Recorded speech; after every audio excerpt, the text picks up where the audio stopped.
In addition to law, I built 3 golf courses and ventured into the world of business, including tourism, oil and gas, and communications.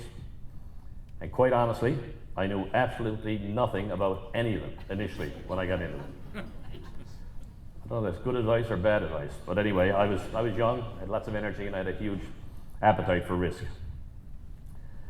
But I guess I'm probably best known for my foray into the world of cable TV.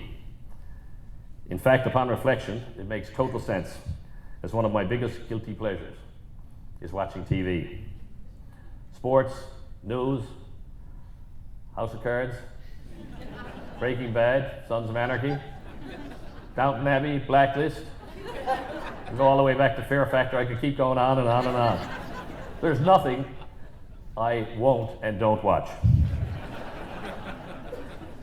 It's on TV. I even ended up at one point during my political career on Larry King Live, debating Paul McCartney over the seal hunt, and couldn't believe my good luck when Paul said, "Danny, we're here in Newfoundland." "No, Paul, you're actually in Prince Edward Island."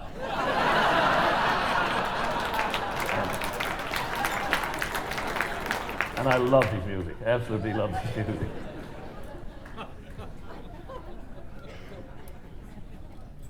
That was a stroke of good luck, actually. And it all started when I borrowed $2,500 to invest and start a cable company, which was originally initiated from this side by a group from Sackville. I leveraged, borrowed more than I could afford at times when interest rates were an astonishing 22%. Imagine those days. They were real, and a lot of people in this room know about them, I'm sure. And took some risks that make my heart weak when I think about them, which is probably why I popped that valve a few years ago.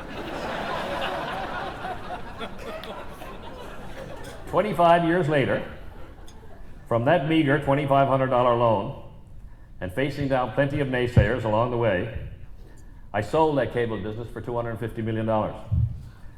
So don't let anyone ever tell you that success is not possible in Newfoundland and Labrador and Atlantic Canada.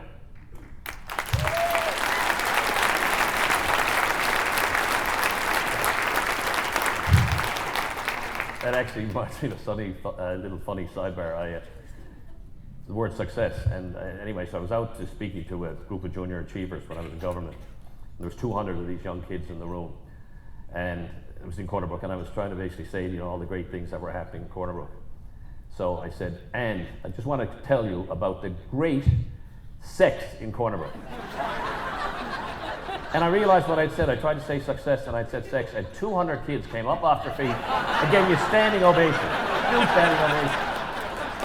It took me 5 minutes to get off the floor from laughter after it was all over. Anyway.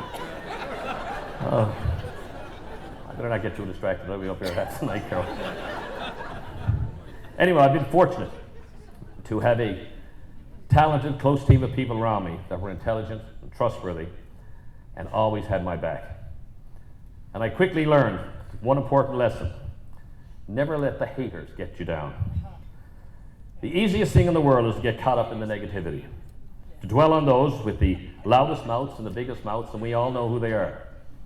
They are typically the most defeatist, critical individuals you will ever want to meet.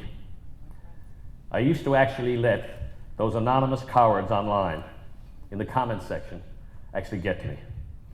But you quickly realize that these people are not just pessimistic.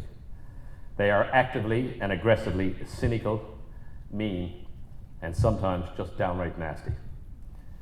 And you know what kills them? Dead in their tracks? Positivity. It absolutely destroys them, and it ruins them, their day, in a way that delights me to my very core. Anyway, I better not go down that road. I'll be on that for half an hour. So I was around 50 when I looked in the mirror and decided it was time for me to give something back. I was blessed with 4 great children and 10 healthy grandchildren, and they gave me their approval to go forward. I had enough money, and I wanted to turn Newfoundland and Labrador around if I possibly could. As Canada's youngest province, we have historically fought tooth and nail every step of the way to become the rightful beneficiaries of our rich natural resources. And after years of watching in frustration, as opportunities for growth were missed, lost, or mismanaged, I'd had enough. From the fishery to the Upper Churchill, I was determined to change our path in the history books if at all possible. This, above all else, was what motivated me to enter public life. And I knew that we needed a solid plan. And being new to politics, I knew that I had a lot to learn. But 4 months before the election, I ended up flat on my back, requiring a very serious back surgery for a large mass that was next to my spine. Thanks to some very skilled doctors, I came out better than before and can still manage a Tuesday night game of shinny at the local... Shinny, I'm sorry, I said shinny. Here we go. At my local rink. The blessing in disguise was that it gave me 7 weeks of immobility to prepare 50 drafts of what became our roadmap to prosperity for Newfoundland and Labrador. I have recently read the Ivory Report, One Choice, from here in Nova Scotia, and it actually pleasantly reminded me of the very, very detailed blueprint that we had done. And I had a chat with Ray tonight, and I can tell you that One Choice is a very, very, very good document. And I'd recommend that anybody who gets a chance to read it should read it.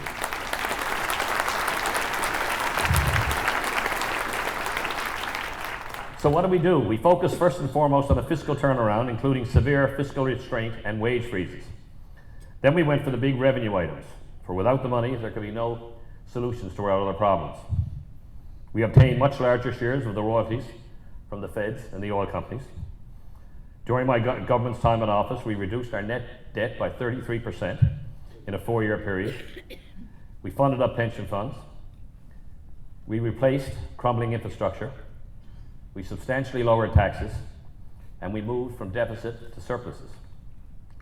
Indeed, ours was one of the very few jurisdictions around the world that was positioned fiscally and structurally not only to withstand the devastating global recession, but actually prospered in the face of it. During the height of the recession, Mark Carney, the then governor of the Bank of Canada, said Newfoundland was an economic model for the rest of the country. I was very proud of that statement from that man.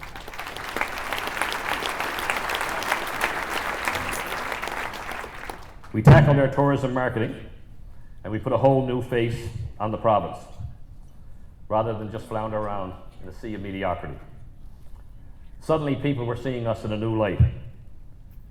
Slowly but surely, we were creating buzz, and most importantly, we were, as a people, standing proud, strong, and determined, and believing in ourselves. I personally believe very strongly in the importance of our cultural community. And national icons at the time, like Rex Murphy, Rick Mercer, Seamus O'Regan, Mark Critch, Alan Hawco, hockey players like Ryan Cleary, Michael Ryder, and Gordon Pinson. All of these individual success stories added to our aura of success, just as you have similar individuals here in Nova Scotia. We even bought large government ads for the sides of the bus on the Great Big Sea North Atlantic tour. I personally, of course, paid the ultimate price by allowing Mark Critch to relentlessly pound me on 22 minutes for years. He made fun of my speech, my hair, my temper. I could go on and on and on. But the sacrifice had to be paid. So we slowly reinvented ourselves while stabilizing the balance sheet. We also led the country with our poverty reduction strategy, student aid programs, and we crafted the province's first energy plan. But I knew that we also needed a couple of big wins. And I realized quickly that it wasn't going to happen without a few battles. I wasn't the toughest kid in the school, but I was the only one in my junior high yearbook with a black eye. Tom Petty's "Don't Back Down" was my battle cry. And I played it, this is true, over and over and over again in the Premier's office during the public sector strike and the Atlantic Accord. My staff thought I completely lost my mind. They were half right. During our battles with the federal government, from Paul Martin to Stephen Harper, I reputedly had a not so flattering nickname in the Prime Minister's office. Quite simple and effective, really. I was the asshole from Newfoundland. Now, if they really had understood our Atlantic Canadian culture and our regional identity, I would have been the arsehole from Newfoundland.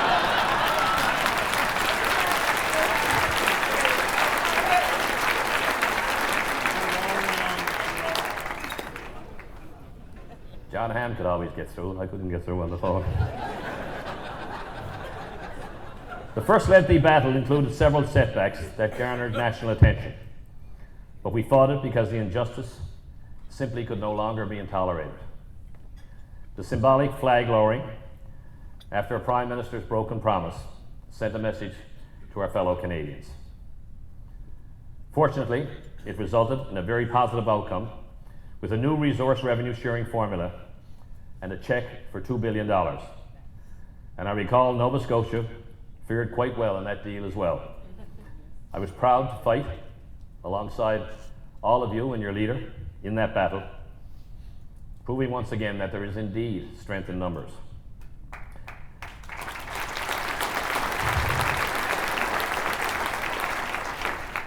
And while the money was great, the symbolism was priceless. That one singular act helped to propel our vision for self-sufficiency on the fast track and gave my fellow Newfoundlanders and Labradorians a newfound pride. Next, we turned our sights on the international oil and gas industry. And this time we really were David taking on Goliath. We went toe to toe, and the national media vilified me as the Hugo Chavez of the North. I've been called a lot of names over the years. The oil companies said they would leave it in the ground. Prime Minister Harper took the side of the oil companies, but our team stayed focused. Taking on the biggest corporation in the world, we eventually held out for a deal that provided royalties of nearly 50%, unprecedented provincial equity, and unparalleled local benefits for our people and the business community.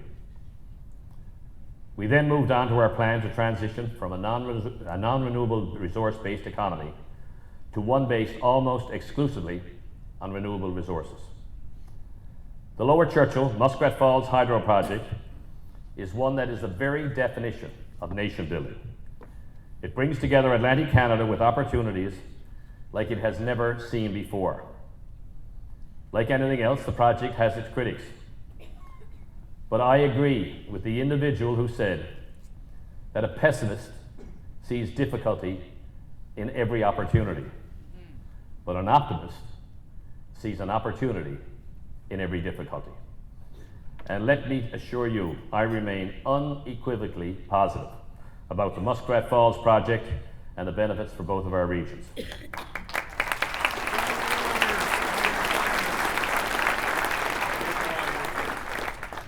First of all, the project has created an extraordinary amount of employment and spin-off benefits already throughout Canada.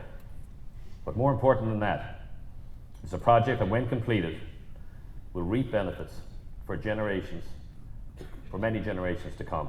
Unlike oil, water flows forever. And in a world that is quite obviously facing down the barrel of climate change, this project is a no-brainer. Over budget? Yeah. Over schedule? Yeah. Ideal? No. But that's the nature of mega projects, and this one is a winner.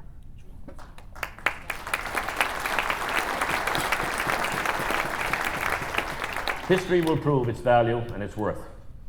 Why do you think Hydro-Quebec will not even entertain the idea of renegotiating the Upper Churchill or giving us a fairer share? It's very simply because the hydro business is as close to a sure thing as you can get. By 2041, we will control 10 times the power produced by Muskrat Falls, and we will be a major supplier of clean energy in the entire continent.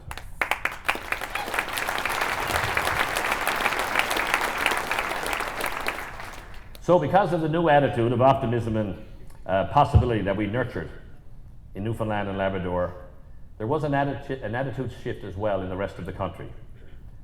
People began treating us differently and looking at us differently. Heads held high, we became leaders in our country and a beacon of success for others to emulate. We proved that a culture of defeat was not the Atlantic Canadian way. Now, in recent years, there is no doubt that some challenges have returned. The price of oil has dropped like a stone, which has definitely set my province back. Our most recent budget was probably one of the toughest budgets you could imagine. Raised taxes and fees, cuts to services and jobs. Tough measures to deal with a tough fiscal reality. But I appreciate that the government had to make some very, very difficult and hard choices. When oil prices bottomed out, it didn't take very long for the Globe and Mail to gleefully rub their hands together and start writing about Newfoundland going back to basket case status. Their article a few weeks ago described the woeful state of poor Newfoundland and Labrador. The boom goes bust was the title, and a multitude of negative facts were highlighted. Layoffs, commodity prices falling, restaurants barely making ends meet. Quote, getting hit on all sides, they wrote. More pain is on the way. People are only ordering soup and water in the restaurants, it was proclaimed. A little extreme and ridiculous, to say the least. Maclean's magazine recently referred to New Brunswick as a drive-through province. Excuse my language, but what a horseshit we Atlantic Canadians have to put up with from these people.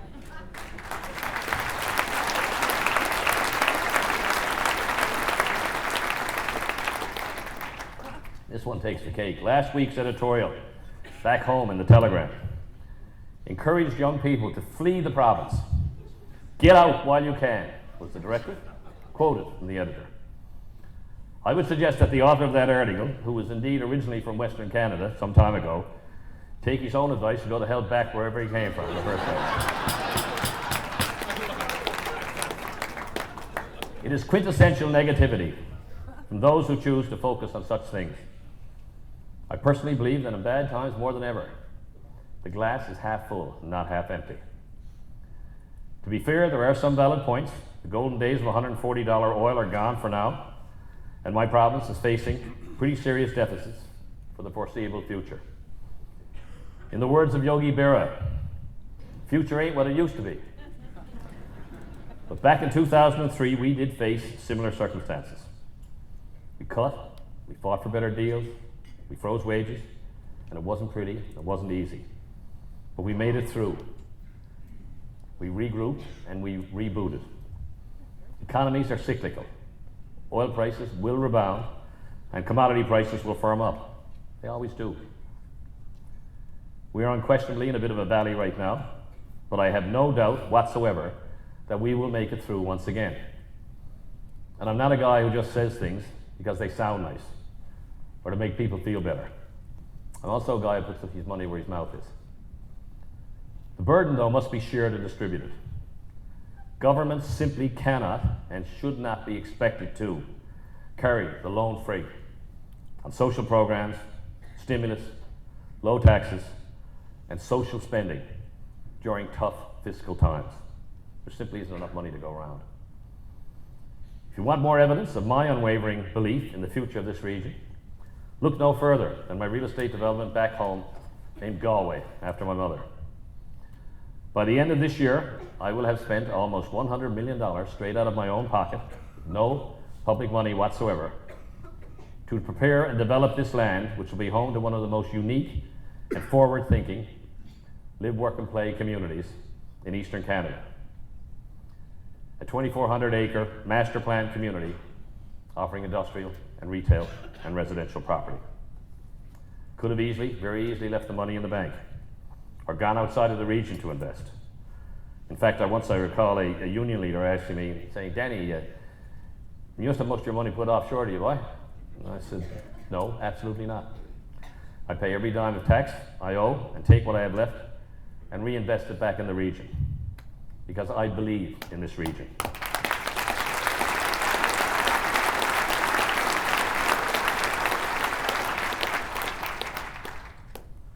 On another note, I believe that some corporate greed is often to our detriment.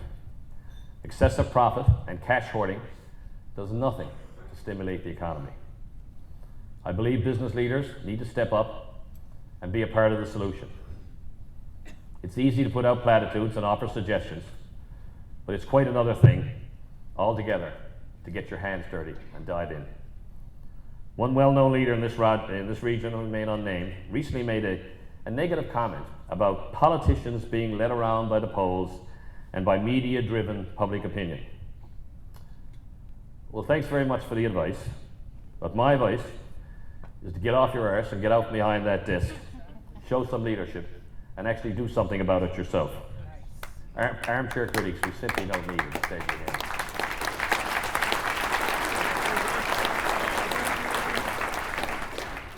Another 5 minutes or so, and I'll wrap up soon. I know everybody's probably getting tired. Because for all the challenges that we face, there is only one true answer. And we need collective leadership. We need strong, genuine leadership from all sides: government, business, social sector, and the unions. Building bridges and partnerships is absolutely critical. I was impressed with one political system in Europe that I visited some time ago that set aside partisanship between elections. Hard to believe, but they actually did it.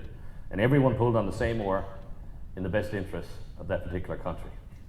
North America could actually learn from that. When I was in government, we partnered with the Mira and the Innu on Muskrat Falls. I partnered with Nova Scotians to get the cable deal done many decades ago.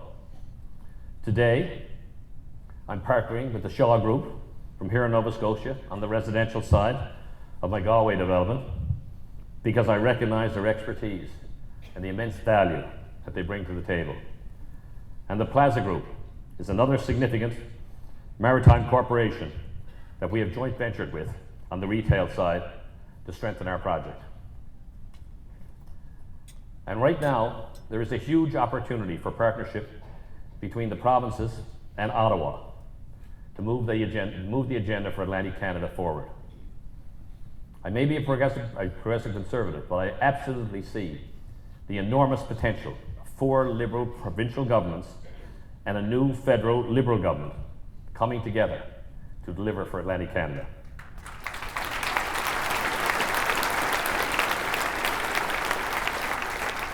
I personally don't play favorites as long as we have good government in this country. We have a Prime Minister who is not afraid to make changes and create bold new initiatives. He can be the glue to bring us together to develop and implement plans for success, prosperity, and sustainable long-term growth in this region.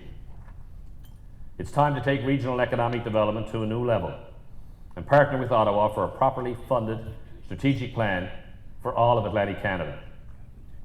These 4 great provinces in this nation deserve every opportunity to succeed and thrive. As we've said before, in unity and in numbers, there is strength.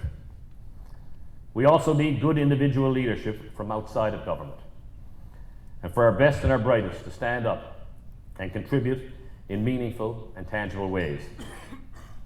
This might sometimes mean stepping outside of your comfort zone and leaving the boardroom, taking a cut of pay to enter public life.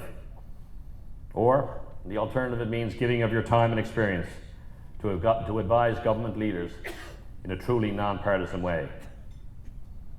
It definitely means mentoring young people and giving them a chance to succeed. Teach them what you know. Be patient as they learn, and take the time to learn from them. They are the future. Dip into your coffers.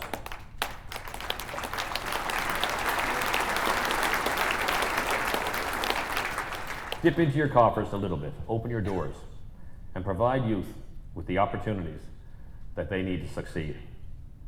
We must also embrace new Canadians, and instead of being threatened or parochial, welcome their ideas, their enthusiasm, their contributions, and their cultures.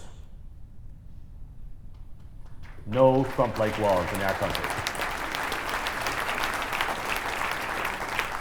These goals are already recognized quite wisely in the Chamber's strategic plan, coupled with a message of positivity. Unfortunately, some of the media are quick to criticize and slow to praise new initiatives. We need to see more headlines like the one recently in the National Post, which stated that the East Coast is one of the last great undeveloped frontiers where development continues and hope for a brighter future remains. It's just a couple of weeks ago, folks. By way of example, last year, Newfoundland and Labrador had bids for $1.2 billion in work commitments and offshore land sales with companies like Chevron, Exxon, Statoil, BP, Nexen. Our deep water acreage offshore, this might stagger some of you, is 50% larger than the Gulf of Mexico and 3 times the size of the North Sea. Just think about that absolutely enormous potential. In only 2% of our entire offshore area, we have discovered the potential for 12 billion barrels of oil. Now, the estimate for the entire offshore used to be 6 billion. We now have potential of 12 billion in 2% of 100%. The magnitude of that resource is mind-boggling. And sure, we should all leave, the boom's going bust, leave, all the kids go, everybody go. Arse is out of our folks, it's all gone. That's what the Globe and Mail would like you to believe.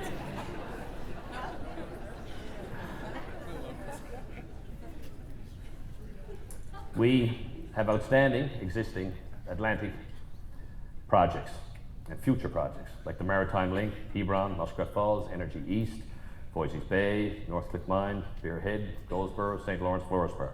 Lots and lots of major projects.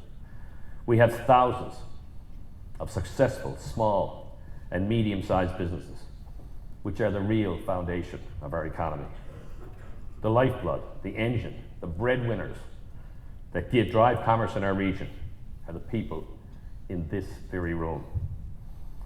Ladies and gentlemen, it can be done if you believe it can and you work hard enough to make it happen. The most important and effective instruments of change are positivity and dogged determination. Not the doomsday advice, we get out what we can.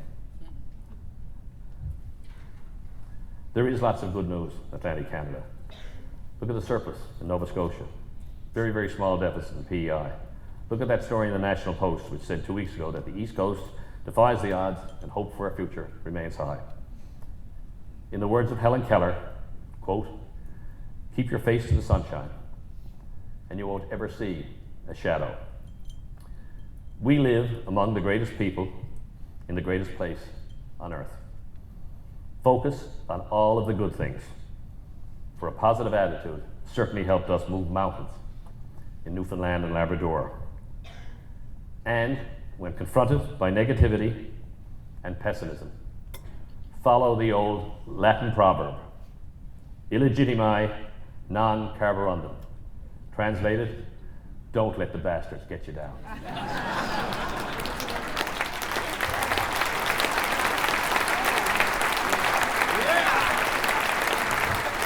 In conclusion, stay true to yourself, believe in this region, face the future with optimism, and we'll all do just fine. Thank you very much.